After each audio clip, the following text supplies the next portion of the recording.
Hi everyone and welcome to Exploring the Build. If you've just found this place, then welcome, and if you're returning, I'm glad to have you back. I'm Alex and this is my channel where we explore and theorycraft different character builds, usually for Dungeons & Dragons 5e, but sometimes for other TTRPGs as well.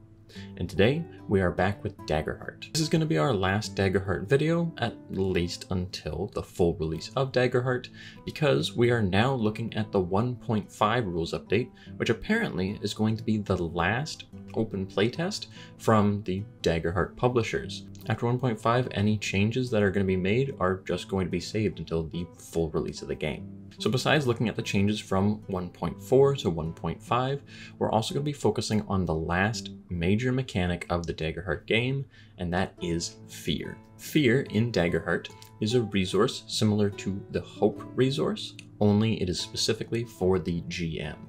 So while we are making a player character build, we're going to be building it around the concept of fear and really more anti-fear and how to prevent the GM from either gaining fear or to make it not as bad for us as a player when we do roll with fear.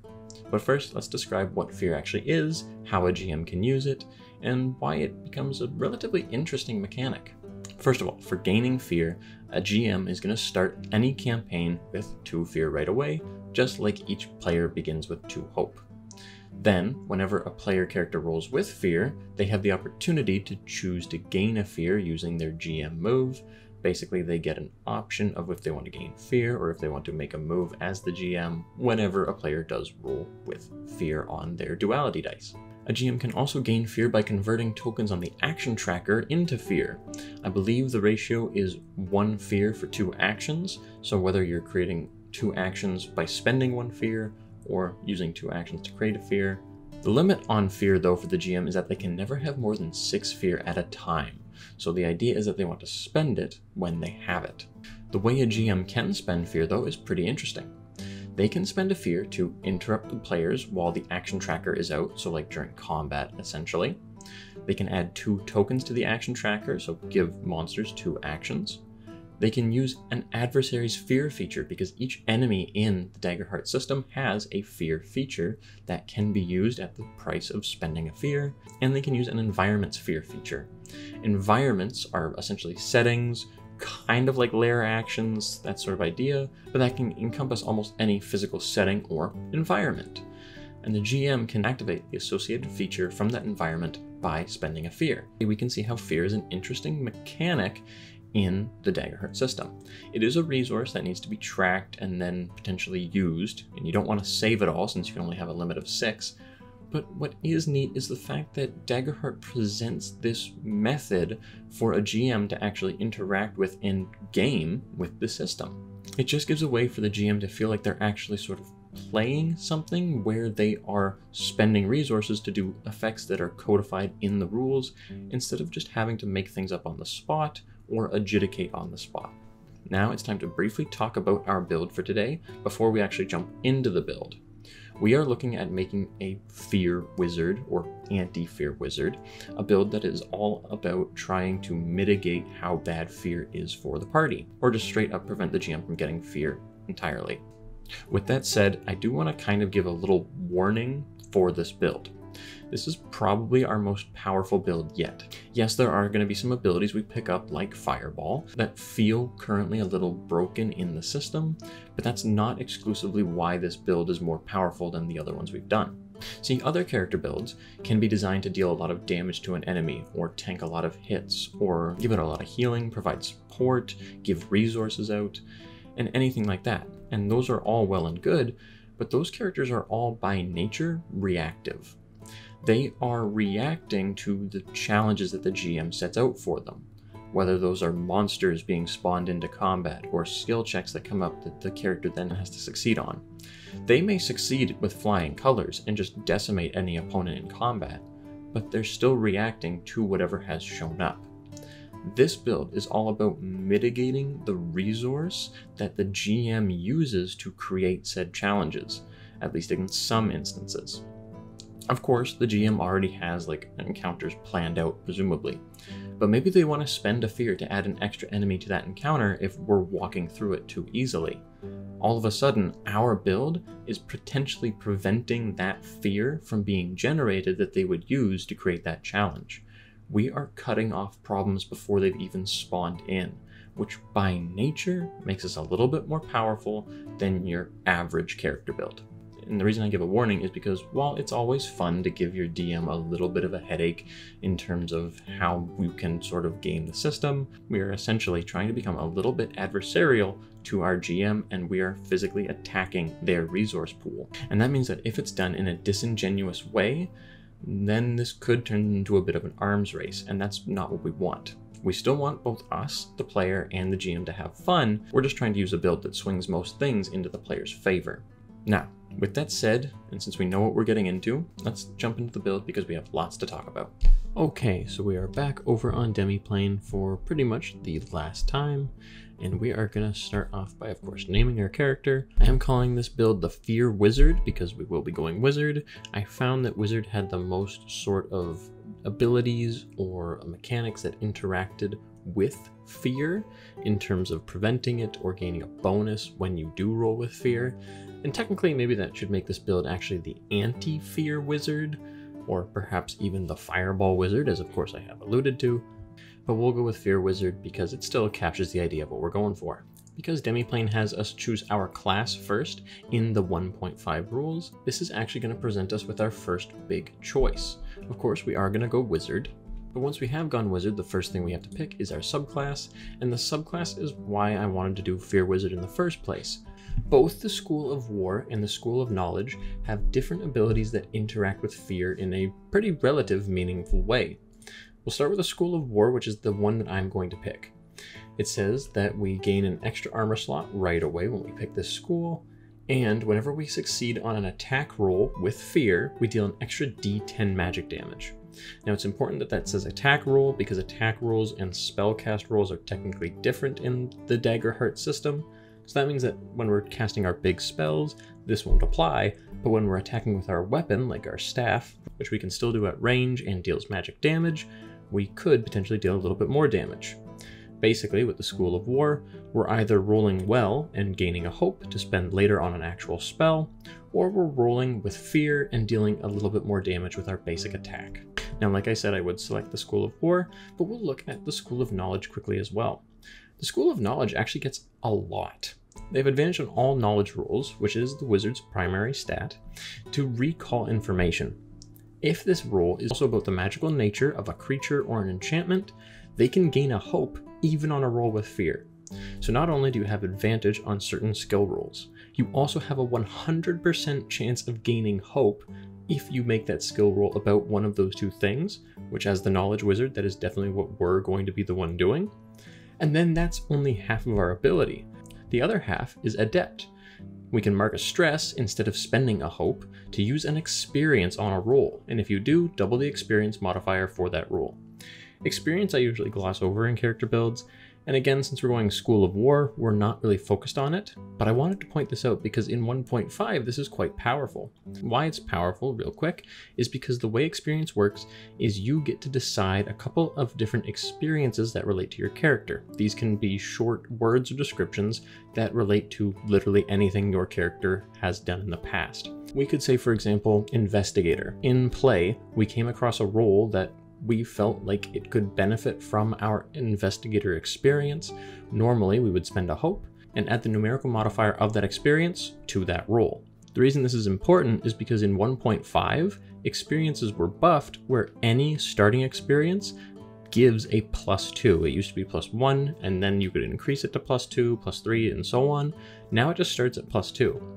This means that if we took Knowledge Domain, we could have a +2, which we could spend stress instead of hope for, and we could double the roll, giving us a +4, and that can be pretty powerful given that experiences can also be applied to combat rolls if you pick an experience that works with combat. It's a little gamey and not something we're going to pick, but if you didn't want to go like a full war wizard, just know that it is another good option.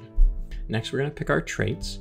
I'm not really worried about the traits for this particular build. I actually might want to increase our agility more than we're actually going to increase it, but I say we're going to increase because we're just going to take the suggested traits. We are going to pick our starting weapons in armor this time though, and I'm just going to go through these really quickly because I already know what we want and there's not too much to talk about for them since we're kind of glossing over how those systems work. But just know they're probably in our best interest.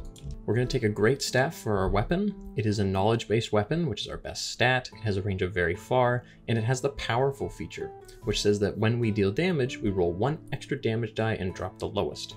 The d6 increases with our proficiency. So right now this is 1d6, but we're rolling 2 and picking the highest. Eventually we'll roll 2d6 plus an extra 1 and drop the lowest there, and so on and so forth. We're going to skip our other starting weapon. It can literally be anything you want. It could be a shield, a wand, a greatsword for all we care. It doesn't really matter too much since a greatstaff is two-handed. For our starting armor, we are going to pick full plate or chainmail. It's up to you which one you want to go. Armor was rebalanced in 1.5, so now each armor score increases by 1 based on the difference of armor, but we still have the bonuses to evasion or penalties to evasion depending on what type of armor we have. We'll take full plate because we really don't mind that penalty to evasion or agility too much. And for our domain deck cards, here's where we're going to have to talk about our first very powerful spell and fear effect. Looking at our domain deck cards now, the first domain deck card that we for sure want because it gives us a way to interact and manipulate fear is in the Book of Iliad. Book of Iliad is a Codex domain card, and Codex domain cards are by nature a little bit more powerful than other domain cards in my mind because they give you multiple abilities, whereas most domain deck cards give you one ability. I think the trade-off is supposed to be that other domain deck cards are supposed to give you more powerful abilities, but arguably, any of these spells are just as powerful as the other abilities you get from other domains. For example, the Slumber spell, which is what we want, is kind of busted. There's no actual limit or restriction on the monster side to if this spell can affect them.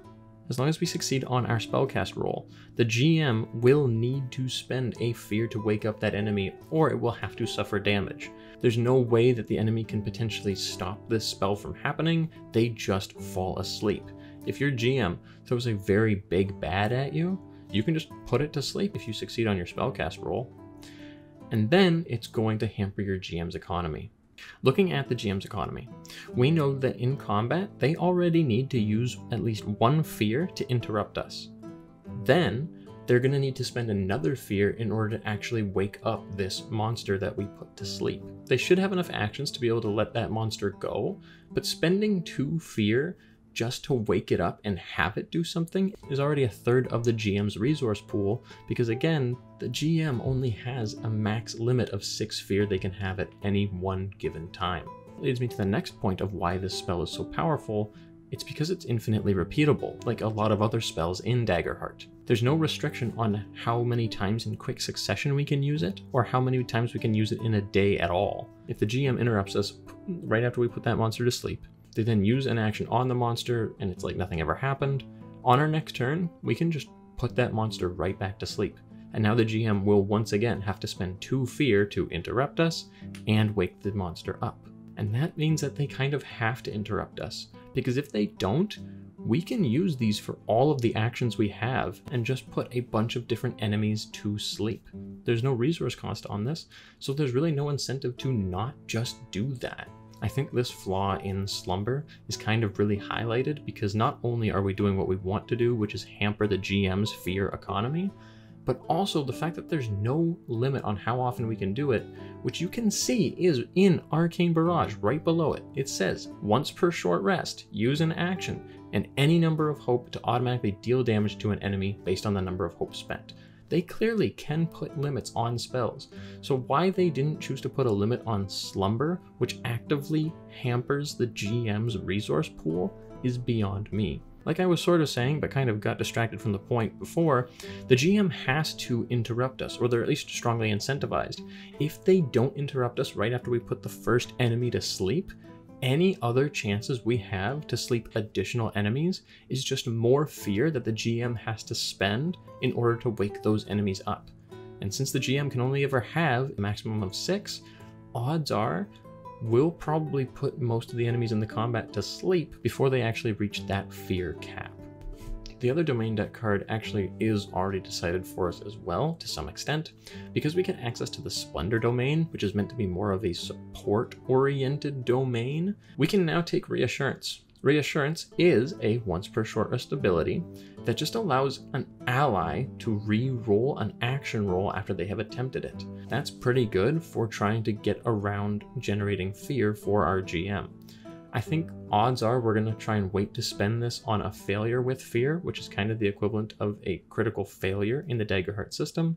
But if you knew you were going to have a short rest relatively quickly and you still had a couple rolls left because maybe you're making some skill checks or it's one final big combat before you rest, then obviously feel free to spend this ability on just any roll with fear, and hopefully you'll turn it into a roll with hope instead. After we picked our domain deck cards, it's time to hop over to our heritage to pick out our ancestry and our community. The one thing I'll mention quickly about ancestries is that there was a change from 1.4 to 1.42, and then of course 1.5, which is the playtest we're on now, and that was to mixed ancestries. Before, mixed ancestries said that you could just pick any 2 features, any combination from all the other ancestries that were available. They changed this to now be each ancestry has a top ability and a bottom ability. So when you're picking mixed ancestry, you have to pick the top of one and the bottom of another. This just allows them to balance the combinations a little bit more, and usually in my mind, they've put more of the powerful abilities on top and some of the less powerful or maybe combat-oriented ones on the bottom.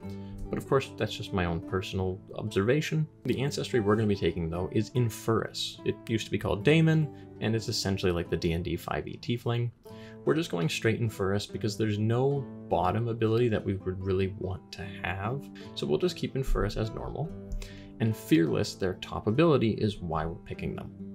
When we make a roll with Fear, we can mark 2 stress to make it a roll with Hope instead. This is the crux of our build, which is just so innately powerful, because now not only are we mitigating fear, now we can just straight up ignore rolls with fear.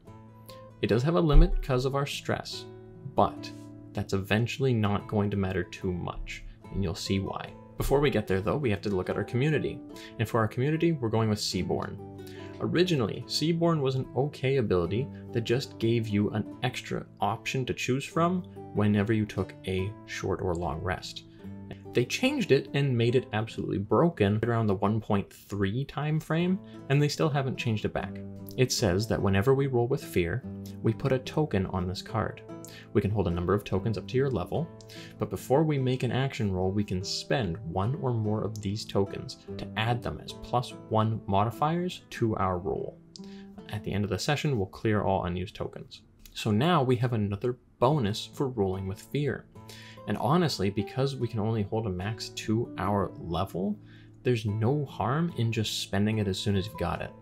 Once we get up to a couple higher levels, then sure, it might make sense to save them for a big roll that we want to make sure succeeds. But otherwise, these can just keep coming and going just like the tides of the ocean. Which thematically makes sense, but mechanically is quite powerful for us. An example of a roll for fear with us now would be if we were to attack with our Great Staff. Not only would we do the damage of the staff, we're also doing an extra d10, and we're getting a +1 modifier to a later roll.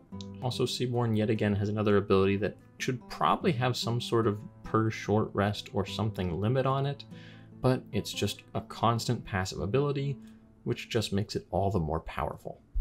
So now we're back and looking at our level up screen. I skipped picking our experiences, and I'm going to skip creating another experience at level 2. We can see that our proficiency goes up. Proficiency for Daggerheart determines how many dice you're rolling when you deal damage. Our Great Staff, for example, deals a d6. Now it's actually going to be 2d6. But also all of our spells that deal damage are going to go up by an additional damage die with our proficiency too. And that's going to be really key later on. We get to pick our level up options. So we're going to increase our traits here.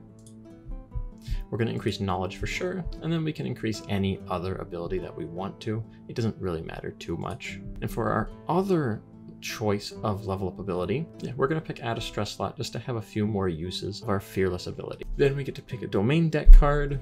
The domain deck card we get at level 2 isn't really that important, so you can pick any domain deck card that you would like. I'll just pick Book of Sigil, just for fun, not even looking at it too much. Now we're going to go to level 3. We're going to pick our level up options here. We're going to add an armor slot just to get a little bit more defense. And then we're going to go down and we're actually going to choose a domain card because the design team decided to allow a level up option to be picking an extra domain card from the levels that you already had or lower. And I don't know if they did this intentionally because they want to see just how powerful characters can be created and how people can really break their system, or if it was just a perfect storm of odd design choices. But we're going to choose this domain deck card here to get a free extra one before we pick our actual level 3 domain deck card. And this is where we're going to pick up Fireball. So yes, it's time to talk about it now. I will mention that I did use it when I play tested 1.4 of the rules because we did an off-screen playtest with the same group that I did the original 1.2 playtest with.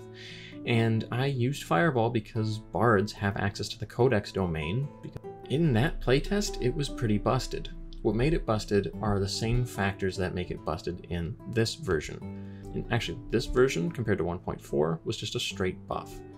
All the text that is here under Fireball has not been changed. The only thing that was changed is adding a flat +5 bonus to the damage. So what makes it busted?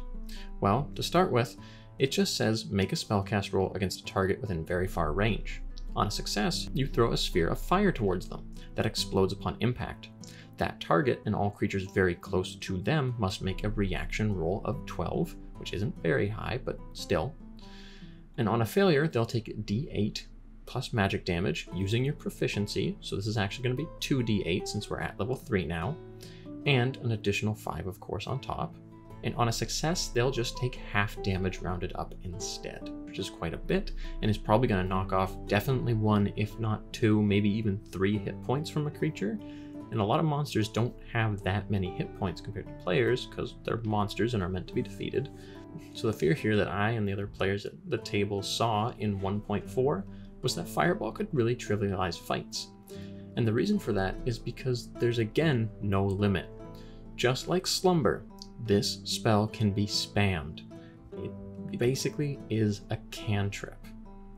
The way they balanced it is the fact that they had 2 rolls needed for it to actually trigger and deal the full amount of damage. You have to make a spellcast roll successfully. But if you succeed on that, then the enemies get to make a reaction roll, and they might actually pass that and not take the full amount of damage. But that honestly doesn't feel like enough. And the reason is because the spellcast roll we make to actually cast Fireball is pretty much negligible. It's what we're good at, it's what we're supposed to do, and we have other bonuses and features that can give us bonuses to that roll. So we can basically assure it happening every time. And then they're going to take damage no matter what if they pass or fail. And because we can just spam this ability with a second action right after we've cast Fireball the first time, we can really rack up damage quite quickly. And then here's where it gets even sillier, which I just want to talk about for one last minute before we switch off of Fireball into the rest of our build. This can be used outside of combat, and in the playtest I did use it outside of combat.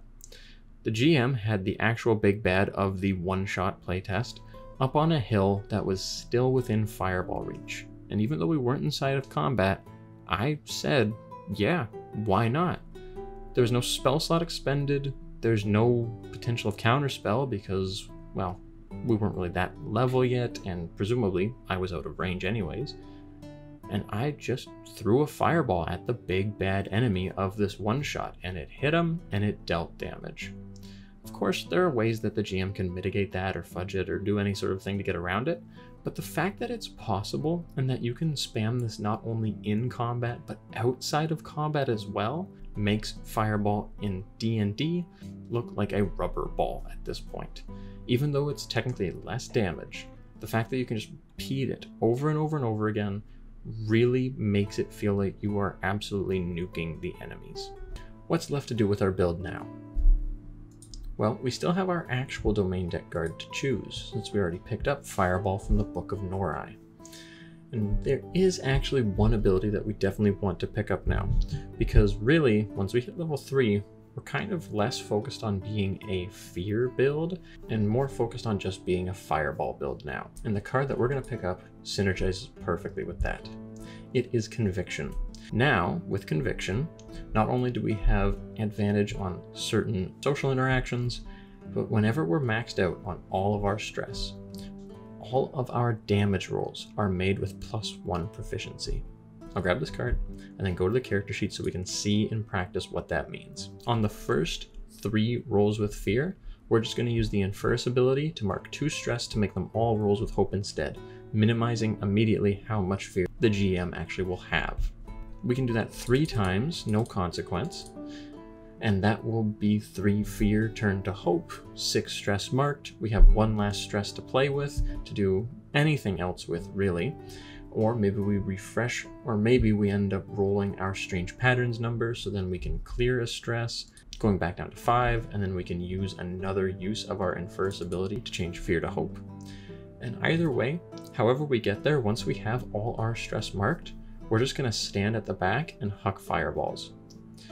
When our stress is marked, there are some negatives. We can't use any more stress-based abilities. If we take stress as damage or from an attack or suffer stress in any way, shape, or form, we're going to suffer a damage instead automatically. And we're vulnerable, so enemies will have a d6 against on their attacks to try and hit us.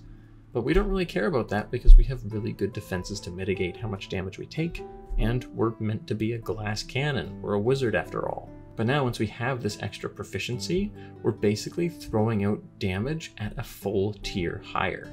Our Great Staff is 3d6, or 4d6 drop the lowest, if you want to think of it that way. And if we roll with fear, that's an extra d10, so that's quite a lot of damage.